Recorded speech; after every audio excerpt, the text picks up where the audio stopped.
Hello, property nomads. Hope you're doing well.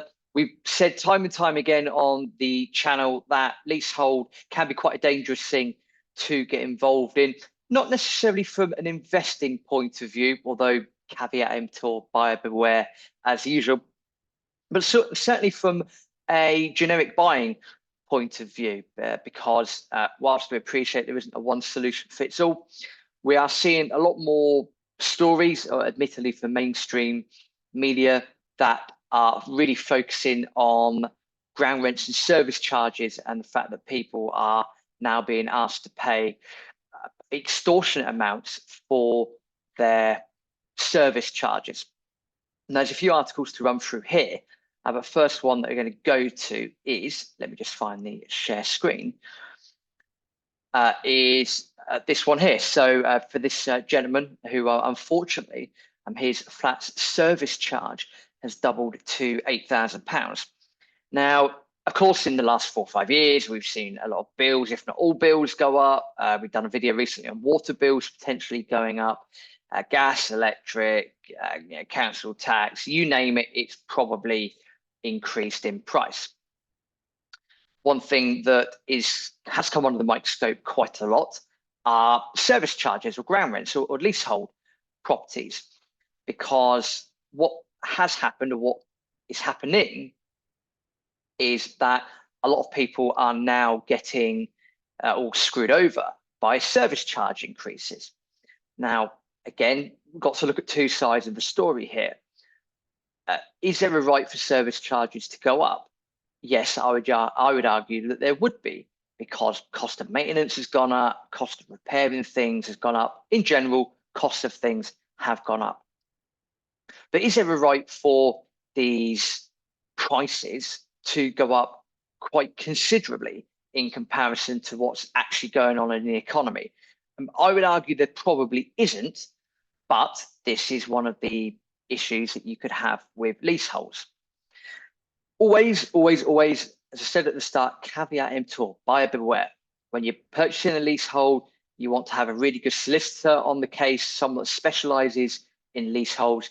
You also want to have the best power team, as we say, around you. Also, with your knowledge and my knowledge, if we're buying leasehold, you're buying leasehold, I would want to know the ins and outs. Will the ground rent double every 3 years? Will the service charges go up, in line with inflation or whatever it might be? Because although appreciate that people are going to get stuck in their leasehold homes or flats, wherever it might be, not every story is an unfortunate story. It could be that people have purchased a home but not read the small print, or their solicitor hasn't done the hard work for them. So sometimes it's the not knowing that can create a lot of issues. Anyway, onto this article. So again, this poor chap here, chap called Richard Moore, saying it's the worst decision of his life. His service charges have doubled from 4,800. He feels like he's being robbed. 100%, I would imagine that's what it feels like, and I'm sure, Richard, you're not the only one. If you listen to this video, pay 300,000 for his leasehold flat in 2016. And so if you're not familiar what that means, it basically means that he will own everything within the 4 walls in which he lives, but the land itself, the land it's on, that is not owned by Richard. He will have nothing to do with that, but the freeholder who will own that will then effectively own the building itself 9 times out of 10, and they will employ a managing agent to act on their behalf. Why do I say a freeholder might own it 9 times out of 10? Because it could be the same freeholder that also does the managing. Sometimes you can sell the freehold itself to a completely different company and have nothing to do with it.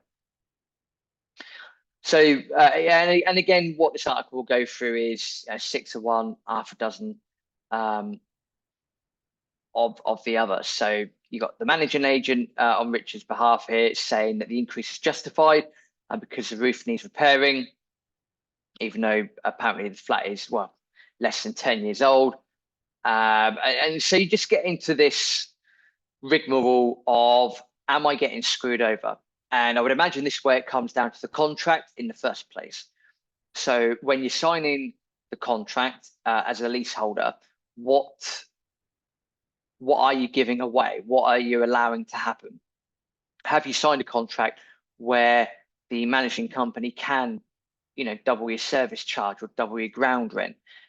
Does it have to be pegged to inflation? So if inflation is reported at 3%, does that mean your bill has to go up at 3%? Now, I would imagine there's no one rule fits all, that it's completely different depending on the circumstances. Again, this is why you need to do your homework. You need to get the right power team there for you, and improve your own knowledge as well. We would do the same thing if we were purchasing leasehold property. There have been reforms to the leasehold and freehold. That's something we'll cover in a different video. That's not for now. But there were some reforms that were done before Parliament shut itself down before the Labour landslide election, general election that's happening in July. But again, we'll do that in a different video. But yes, in a nutshell, there are people that are going to get screwed over by this. If we have a look at this wonderful graphic here that's on the article, again, the link's in the show notes, service charge increases. Reserve funds up by 34%, maintenance costs up by 36%, service health and safety, staff costs 37%, expenses 39%, professional fees 69%, utilities cost 73%, and the big kicker here, 92% building insurance. Now, why is building insurance up so high? Well, again, we have to go back really to Grenfell and the cladding scandal, and the fact that that was such a disaster is, again, borderline criminal, if not, was criminal activity. What happened there? The fact that that building was allowed to be as it was, and again, that has in turn affected a lot of other similar buildings, because of not the right material being used, but still being signed off. So I don't know how many brown paper envelopes would have been passed around for that. But unfortunately, these costs, because of gross negligence and whether that's mistakes in government or big contractors making mistakes, or everyone in the same cabal working together to screw over the masses, it is possible. Unfortunately, who ends up paying for it? It's going to be the middle class, because the middle class is being squeezed like an absolute what. So people like you and I, or people that are in leasehold flats, we're the ones that are going to be getting screwed, and that's not fair on you. That's not fair on me. It's also why we have to do our own homework as well. So yeah, building insurance, that's going to be the main reason. That's up 92%. Utilities costs, again, that's down to the government, and that's down to the way they've reacted to events in the last 4 or 5 years, and the fact that we have, really bad energy independence and energy security. And again, professional fees and anything below that, again, in the last 5 years, have things gone up by 34, 35%? Chances are they probably have, to be fair. But again, the graphic is useful to you to look at. We'll put the link to the article in the show notes or in the comment section below, as per usual. But it seems to me, and again, I'll go back to what I said at the start, caveat emptor, buyer beware. If you're going into buying a leasehold property, you understand what that means, understand that you are going to have additional expenses that you might not have if you're a freeholder. For example, you might have ground rent, you might have service charges, and then also try to take them into account, but also look at the contract, or get your solicitor to look at the contract, because under what circumstances can those charges be increased?